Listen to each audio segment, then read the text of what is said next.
Welcome to NarrativeNook Audiotales, where enchanted stories come to life. If you enjoy our stories, please subscribe, like and share to support our channel. Enjoy listening. Chaucel took a closer look. Wasn't that the doctor who saved Agent 7731 at the hospital last night, leaning against the tree trunk? She was a dead ringer for the doctor from last night, both in face and figure. It looked like she'd been set up and drugged. The three girls with her were all over the place. Worried for their safety, Chaucel put down his binoculars to go check on them, but by the time he got there, it was too late. All that was left on the grass was a pool of blood. The people were gone. After some questioning, they learned that a girl had been beaten until she spit blood and had been rushed to the school's medical room. He rushed to the school's medical room, only to be told that the girl had been taken to the director's office. So they were now hurrying to the director's office. On the way, Chaucel kept wondering, could the girl who was beaten up be the doctor who saved Agent 7731 last night? If so, he would definitely help her. Boss, we're from the Ministry of State Security.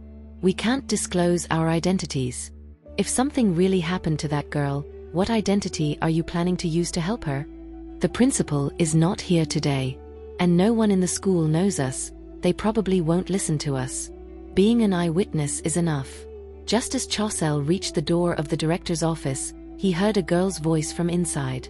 Noreen drugged our water. She admitted it herself. The director glared at Joyce and asked, "Do you have any proof?" "I do." Joyce showed the video on her phone to the director. After watching the video, the director's face grew serious. He casually pocketed Joyce's phone and said, "Regardless, you guys beat someone until they spit blood. Belinda doesn't want compensation, she just wants an apology." Joyce felt very wronged. If we hadn't noticed that something was off with the water in our bottle, who knows what would have happened if we drank it? It's clear that Noreen was trying to catch us off guard and beat us up. "Joyce, not everyone is as bad as you think." Joyce opened her mouth, realizing that anything she said would be pointless. The director was clearly siding with Noreen. It was her who drugged our water first. If anyone should apologize, it should be her first. Arabella's voice rang out indifferently. The director frowned, looking at this girl who exuded a cold aura. He was displeased. "If you hadn't kicked someone until they vomited blood, would Belinda have come to us? You have the nerve to demand an apology. You won't apologize? Fine, you all get a major demerit. Write 10,000 words self-reflection, and pay for the medical expenses. Call your parents to come apologize." How could you do this? Maya felt extremely wronged. "We are not satisfied with your handling of the situation. Please give me back my phone." Joyce reached out her hand, hoping the director would hand over the phone. "You plan to use this video to complain about me to my superior? So scheming at such a young age." "That's her phone. Is it wrong for her to want it back? If you don't do as I say, you can forget about staying at this school." The director said it sternly, turning his head away. Belinda was still softly comforting her daughter. "Is this how a teacher handles things?" A cold voice came from the doorway. Everyone turned to look at the source of the voice, and a righteous figure walked in. He's a real looker, handsome as hell, and the ladies in the office can't help but gawk. He's really hot. When did they get such a stud in school? He looked so young. Arabella was the first to recognize him. Was it the same guy who invited her to join the Ministry of State Security last night? What a coincidence. Noreen struggled to shout out a name. Chaucel. She'd seen him a few times at big gatherings before and was totally smitten by his charm. Technically, she should be calling him Big Brother due to their age difference. Belinda also recognized him and asked gently, "Is that you, Chaucel? What brings you here?" Looking behind him, there were several young men with distinguished demeanors, each radiating a sense of justice. Rumor has it Chaucel works in some high-ranking department of the government, but no one knew his exact position or rank. But apparently, even the mayor listened to him, so his rank must be pretty high. Chaucel didn't recognize the mother and daughter in front of him. At this moment, Belinda spoke. "In recent years, our families have been in contact more frequently."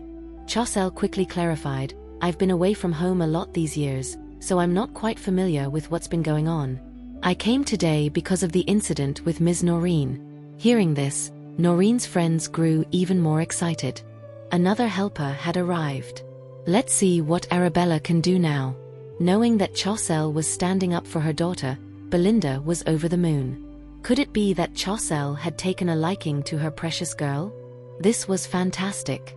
The Collins family was the richest in the country.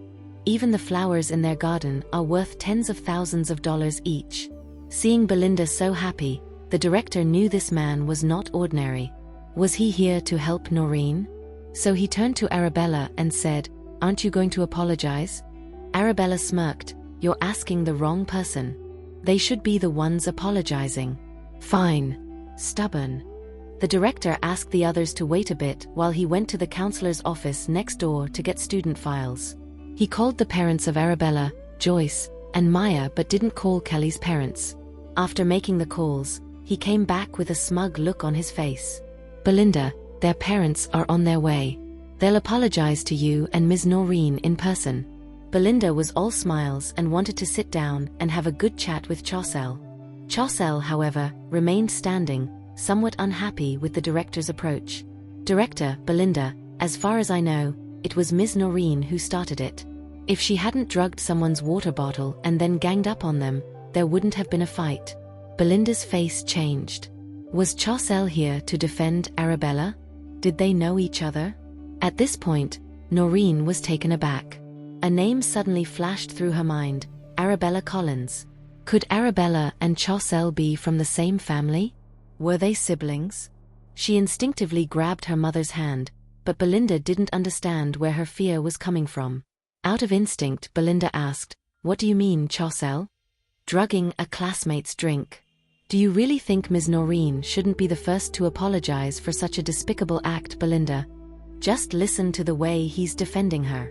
Noreen's unease grew. Did they really know each other?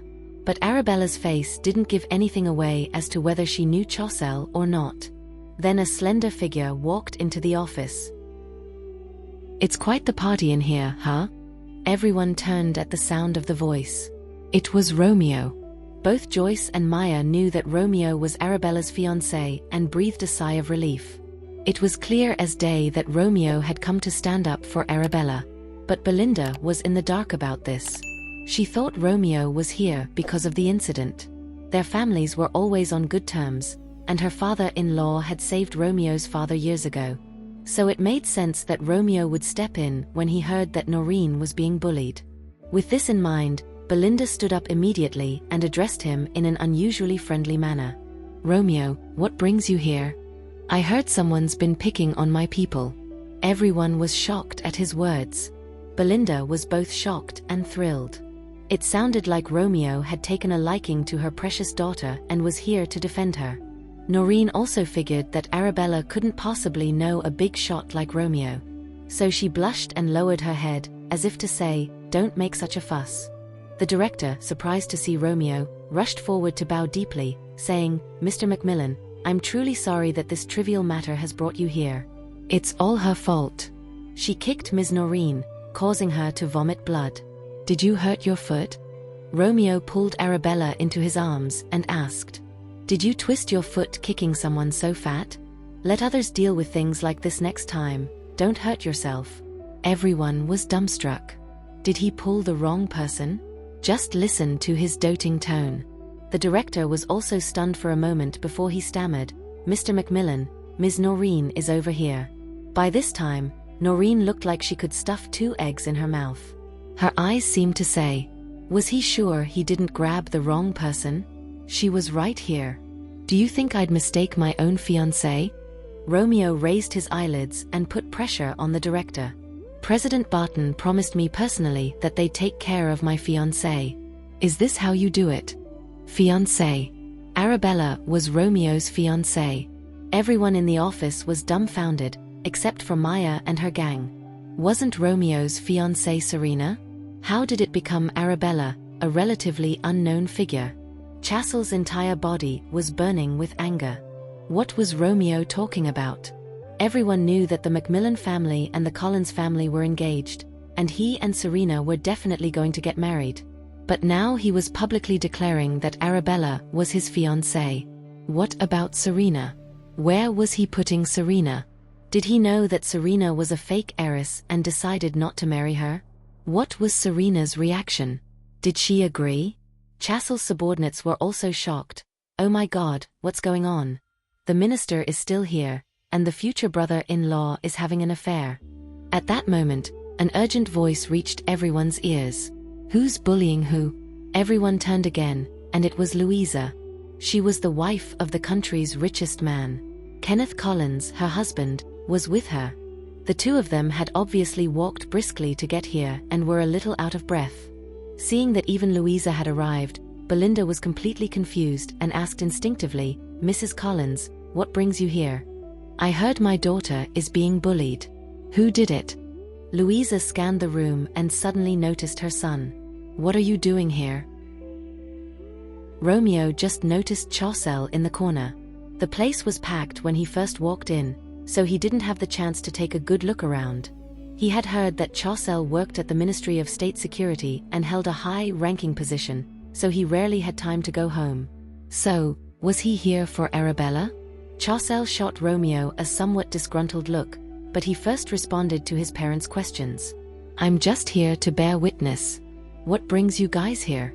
His parents had been nagging him to come home and see his sister lately. Had they really tracked him down here for this? When Arabella heard Chassel refer to Kenneth and Louisa as his parents, she raised an eyebrow. So, the head of the Ministry of State Security was her brother? That's a big deal. So, they had already met yesterday. Why are you here too?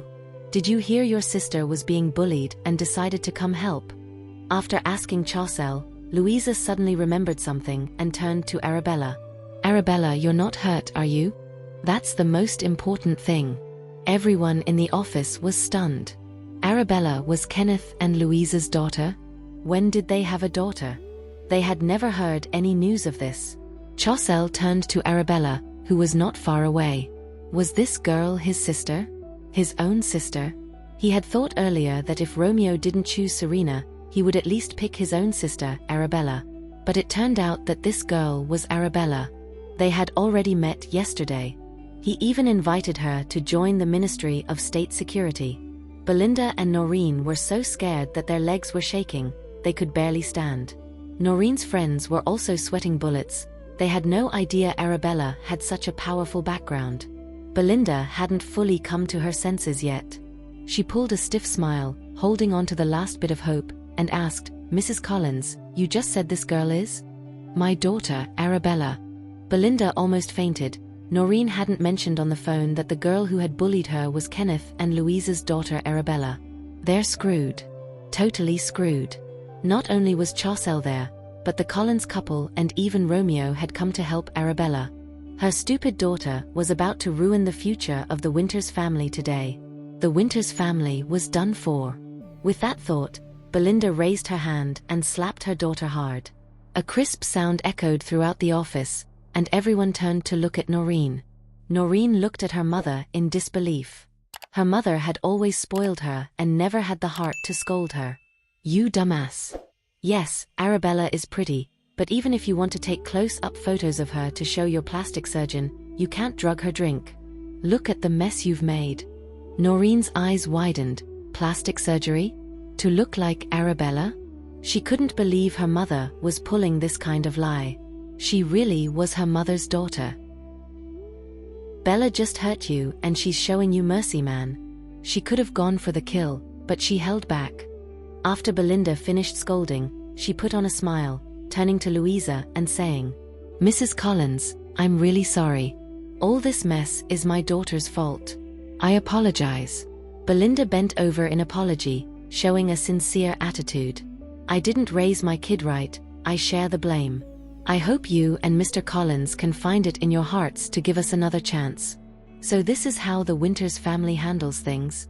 Before Louisa could answer, a cold glint flashed in Romeo's eyes. Bullying my fiancé, then trying to brush it off with a slap on the wrist and an apology? Who knew it was that easy? Belinda kept her head low. Heating Romeo's words, she got the message. She quickly turned to her daughter and scolded. "What are you standing there for?" Hurry up and apologize to Miss Bella. Noreen knew all too well the repercussions of crossing the Macmillans and the Collins. Her actions could potentially affect her entire family. With a humiliated and humble heart, she walked over to Arabella and bowed her head in apology, her voice trembling. "I'm sorry, Arabella. I held a grudge against you because of what happened before and did something terrible. Please forgive me." Arabella looked at her frightened face and calmly said, "If I had drunk that water today, you wouldn't have even had the chance to apologize." Noreen's head lowered even more. "I'm sorry, I'm really sorry. Please give me another chance.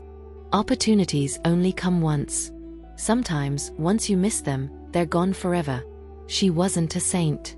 If the drug had been colorless and tasteless today, she would have been a fish on the cutting board, waiting to be slaughtered. "I'm sorry. Noreen was indeed at fault. I apologize on her behalf." Belinda kept her head low. After apologizing, she turned to Romeo and apologized again. "I'm sorry, Mr. Macmillan. I failed in teaching my daughter." Then, she individually apologized to Kenneth, Louisa, Chaucel, Joyce, and Maya. Suddenly, she remembered her cousin, Enid Winters. Enid claimed that she was bullied by Arabella and even cried buckets. Did Enid know that Arabella was the daughter of the Collins family? If she did and still deliberately provoked her, then Enid was just downright evil. Seeing that no one from the Collins or Macmillan families was speaking, they obviously weren't going to let this slide. She didn't dare to straighten her back. Her back was covered with cold sweat. "Noreen has been spoiled by us. I've decided to take her home and discipline her. Today, I'll process her withdrawal from school." The director was stunned. Withdrawal from school? She's only been here for a few days. Noreen was reluctant to leave Westerly College, but her mother had made her decision. She could only bow her head and silently cry, accepting her fate. She indeed needs strict discipline. Romeo said coldly, "Belinda, if you wait any longer, you won't be able to control her." "Yes." Belinda responded humbly, "Mr. Macmillan is absolutely right. Control your daughter, and don't let her hurt my sister again." This was the first time Chaucel referred to her as a sister, with a strange sense of affection and pampering. Arabella respectfully said, "I respect my brother's thoughts." Hearing this, Chaucel's eyebrows lifted in happiness. His sister was so well behaved, so understanding, so adorable. His subordinates wanted to say, "Wake up, she already kicked someone until they vomited blood." Some random guy nearby, why listen to Chaucel instead of fiancé? He seemed a bit jelly. Since Belinda is going to take the kid home and educate him, we shouldn't get in the way. After Louisa finished speaking, she suddenly asked, "Oh, by the way, you say that Arabella kicked your child till she vomited blood?" "No way." Belinda laughed gently, not angry at all. "It might be because of a gastric ulcer or acute gastritis that my child vomited blood. I'll have the doctor check it out later." "So, she was sick." Louisa nodded thoughtfully and said, "All right, make sure the doctor checks her thoroughly." Many reproachful eyes fell on the director, who was stunned for 2 seconds, then immediately said indignantly, "I've seen the video. The nature of this incident is very bad. Expulsion is a must." Joyce, Maya, and Kelly were angry. Why hadn't he mentioned this before? As the director, I'll personally handle Ms. Enid's expulsion procedure, no favoritism. The director hurriedly ran out, afraid that if he was a bit late, he would also be in trouble. Louisa took Arabella's hand and asked with concern, "Bella, are you hurt? Are the extracurricular activities tiring?" "I'm not tired, and I'm not hurt." Maya and Joyce both sighed in their hearts. What a gentle mom. Living in such a family, Arabella must be very lucky, right? Suddenly, Maya remembered something. She felt like she had been struck by lightning. No wonder, on the first day of school, she felt that Kenneth and Louisa looked a bit familiar. Turned out Kenneth was the country's richest man. Arabella and Kenneth had the same surname. It wasn't a coincidence. Arabella was indeed Kenneth and Louisa's biological child. At this point, Jerome had finished his work at the base and rushed to the director's office as soon as he heard about the incident, like a bolt of lightning. As soon as he entered the room, he nervously grabbed Arabella's arm and asked, "Are you okay? Tell me where you're hurt. Hand or foot? Any injuries on your body? Tell me quickly." If there were, he was screwed for life. Are you just grabbing my fiancé's hand like that? Let go of my sister, you're hurting her. Both men spoke at the same time, scaring Jerome into letting go. He looked up and saw that one was the world's richest man, Romeo, and the other was the Minister of State Security. What did they just say? Arabella was Romeo's fiancée and also Minister Chassel's sister. This huge revelation left Jerome standing there, completely stunned. Romeo looked at the male instructor in front of him.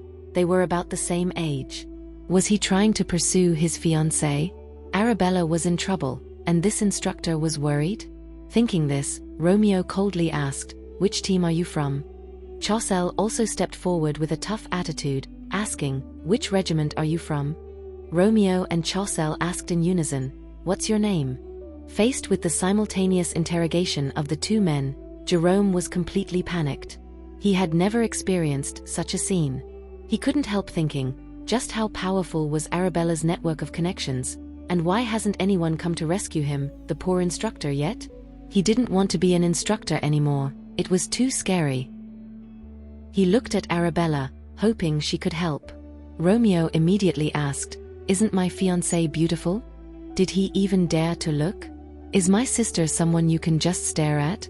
Jerome screamed, "Help! Can someone save me?" Then he finally understood why Lieutenant Colonel Capra personally told him to look after Arabella and stressed that he should take good care of her. He couldn't offend either the Macmillan family or the Collins family. Just as Arabella was about to speak, one of Chassel's men recognized Jerome and spoke up for him. "Sir, he's my friend. He's gay and has a partner. He wouldn't have any inappropriate thoughts about Arabella." Jerome was a bit confused. Chassel clearly didn't believe it. His gaze at Jerome turned even colder. He's got a partner and is still holding his sister's arm? He thought he, as a brother, never even touched his sister's arm. What gave that instructor the right? "Sir, Arabella is his student. If something happens, he needs to be responsible. That's why he impulsively grabbed her arm," Chassel's man explained. After saying that, he looked at Jerome and said, "Your turn. You can't just let me do all the talking." Jerome took over the conversation and replied, "Yes, I was too anxious and didn't control myself properly." While they were talking, Belinda and Noreen were still bowing. Noreen's friends were as anxious as ants on a hot pan. They regretted hanging out with Noreen. They thought her family had some influence and was connected to the Macmillan family, which would give them some status in Summerfield. They never expected their relationship to be as thin as paper. Noreen had sincerely apologized, but Arabella didn't forgive her. She said opportunities only come once or twice. Once they're gone, they're gone. What were they supposed to do? If Arabella didn't forgive them, they'd be expelled. No way. They were reluctant to leave Westerly College. They didn't want their parents to be involved either, so they apologized like Belinda, one by one, in a humble manner. Just then, another person arrived. "We have finished the withdrawal procedures." The director came over with the new documents, appearing more confident. As long as Belinda quickly took Noreen and left, that matter could be over, and he wouldn't be involved. Belinda took the withdrawal documents and asked in a low voice, "Mr. Collins, now that the procedures are done, can I take Noreen home and teach her a lesson?" Only then did Louisa seem to notice her, glancing at her waist. "Why are you always bending over? You're not young anymore. It's not good if you accidentally twist something." Belinda knew Louisa was deliberately making her bend over, but she didn't dare say anything. "I feel very ashamed for what my daughter has done. How can I have the face to stand up?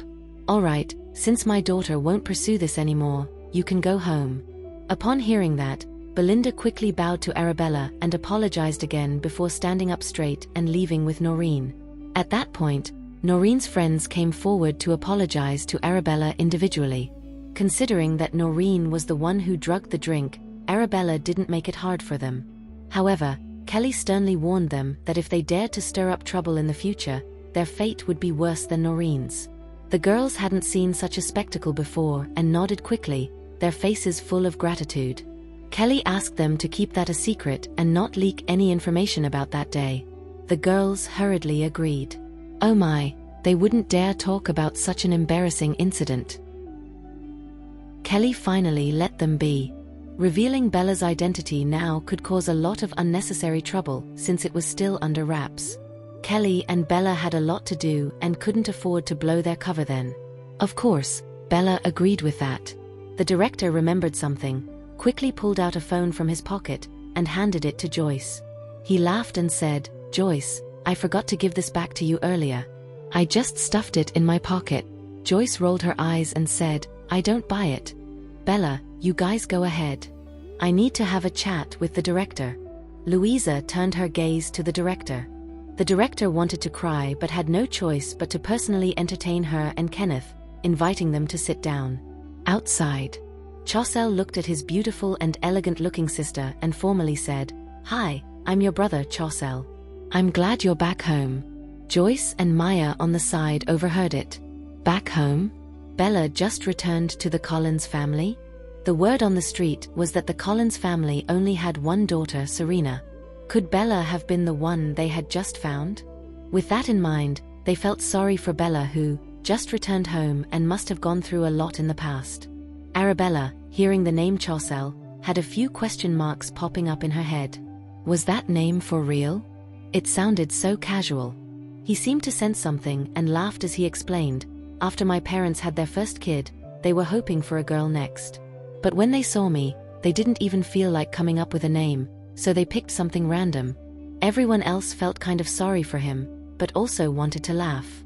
Apparently, he didn't have high status at home. Arabella couldn't help but laugh. Thinking about David, Arabella laughed. David is pretty lucky then. He just changed his name to something catchy when he debuted. David couldn't escape either. Poor guy. Bella, you've had a tough time over the years. From now on, Mom, Dad, and all your brothers will double down on treating you well. Chaucel said that and pulled out a card from his pocket, apologizing. "I've been on a mission lately and couldn't come home in time. I'm sorry. I didn't mean to neglect you." The mission he was on was a top, secret national assignment. He couldn't tell anyone about it and couldn't reveal his identity. Kenneth and Louisa still had no idea what kind of missions he had been on, how many injuries he had had, and how much hardship he had endured.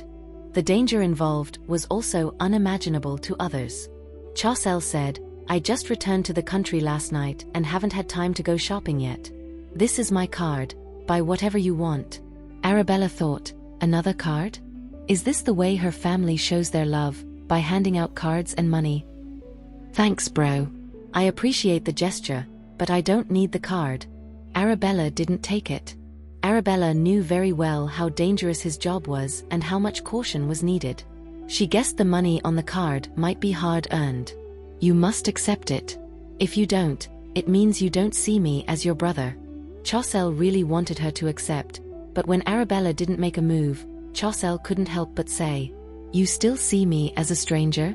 Still, Arabella gently declined. "Guess I didn't have time to pick out a gift for you, my bad.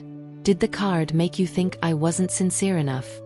Before Arabella could answer, Chaucel said, "Just take it for now. I promise I'll personally pick out your gifts next time, and there will be more, not less." Arabella was amused by Chaucel's words. She didn't expect him to be so funny. Chaucel grabbed her arm and insisted on her taking the card. He then realized that he had grabbed onto Arabella's hand as well. The card was forcibly shoved into Arabella's hand. Maya and Joyce on the side felt unbelievable. Arabella was a bit helpless. She hadn't touched any of the cards her big brother and David gave her, and then she got one more from Chaucel. "There's my good little sis." Chaucel's eyes softened. The people around them were stunned. They had never seen the minister so tender and indulgent, so cool, so charming. They were all touched by his charm. "Can I add you on WhatsApp?" Chaucel asked, then added in a whisper, "I asked Big Brother for your WhatsApp before, but he told me to ask you myself, to ask David. He scammed me for some money and then didn't give me anythings." Poor Chaucel even got scammed by his brother for wanting to see his sister. "How much did David scam you?" "Not much. If he really wanted to give it, I would be willing to give more." So generous. Going through so much just to get Arabella's contact information. Does he need more sisters? Can they volunteer? Arabella wanted to add his contact information on WhatsApp. Chaucel felt a warm feeling inside. His sister was so sweet, understanding and thoughtful. He quickly opened the WhatsApp, added her, and changed the nickname to Good Little Sis. If anyone saw his contact list, they'd know all the contacts were marked with the original names. He was too lazy to change them. Arabella was the first person he changed the nickname for. Arabella then typed a string of phone numbers into the chat box and sent it over, saying, "This is my phone number. Good girl." Chaucel looked at the obedient and clever Arabella in front of him and couldn't help but pat her head. Arabella's hair was so soft, and she looked so cute. How did she manage to be so adorable and lovable? The previous time David was bragging about how he patted Arabella's head every day, and Arabella herself said her favorite person was David. Chaucel was so jealous back then, but because of the mission, he couldn't go home, which he still regretted. Then he also got to pat Arabella's head. It felt so good. Chaucel sent his own phone number over. "This is my number. Save it. I will call you often when I have time." Often? If I don't answer your call or reply to your message one day, it's definitely because I'm on a mission. I will reply as soon as I see it. He said that in advance to avoid any misunderstandings in the future. Maya and Joyce didn't understand what Chaucel meant by on a mission, but it sounded very formidable and mysterious. Arabella nodded and said, "Be careful." The Ministry of State Security was a place full of danger and pressure. Her brother becoming a minister was really not easy. "I'm only here for 4 days this time, and I hope I can spend all these days with you." After Chaucel finished speaking, he made a silent vow to buy a gift for his sister later, hoping to leave a good impression on her. Romeo thought, 4 days. So what is going to do? At that point, Chaucel's gaze fell on Romeo, with a look of probing in his eyes. "Bella, why don't you chat with your classmates for a while? I need to talk to Romeo about something." Arabella of course knew what he meant, so she nodded and patted him, saying, "Have a good chat." Arabella's words left Chaucel slightly confused. Did his sister want him to be nicer and more polite to Romeo? Was she trying to protect that guy? Was he overthinking things? After Arabella left, Romeo stepped forward, extended his hand to Chaucel for a handshake, and began amicably, "Long time no see. Who would have thought that their relationship would progress further upon their next meeting?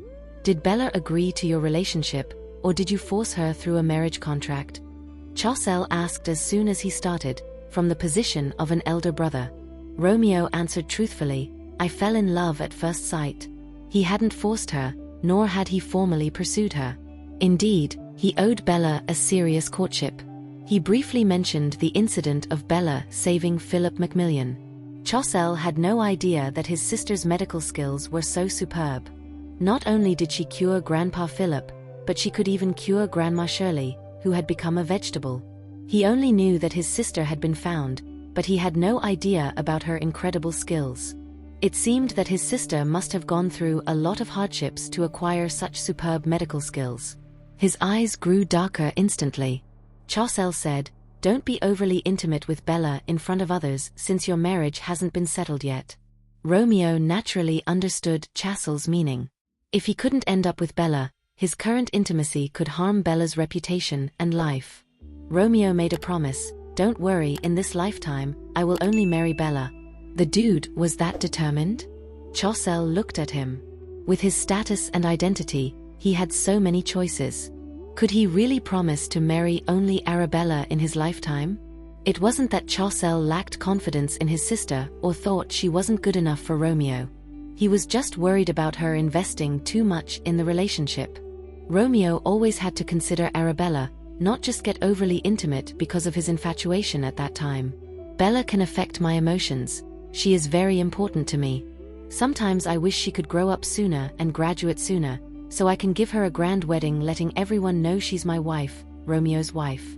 I want everyone to witness our happiness, and I want to keep her by my side through marriage. You may not believe how afraid I am of losing her." That statement surprised Chaucel. Romeo could be afraid too? What in this world could he be afraid of? There are many women in this world, many young and beautiful women, and there will be more in the future. But only she can make me go crazy and obsessed. Romeo's words were heartfelt and sincere. To me, She is really important. Important enough to make you give up your status and position? Chaucel looked into his eyes, seemingly waiting for an answer. Romeo laughed and responded, "If I could use all my status and position to get her, then I would be making a profit." Thank you for listening. If you have enjoyed this story, please like and share so others can see it too. Also hit the subscription button and notification bell so you can be notified on our next release. Thank you for your support. God bless you.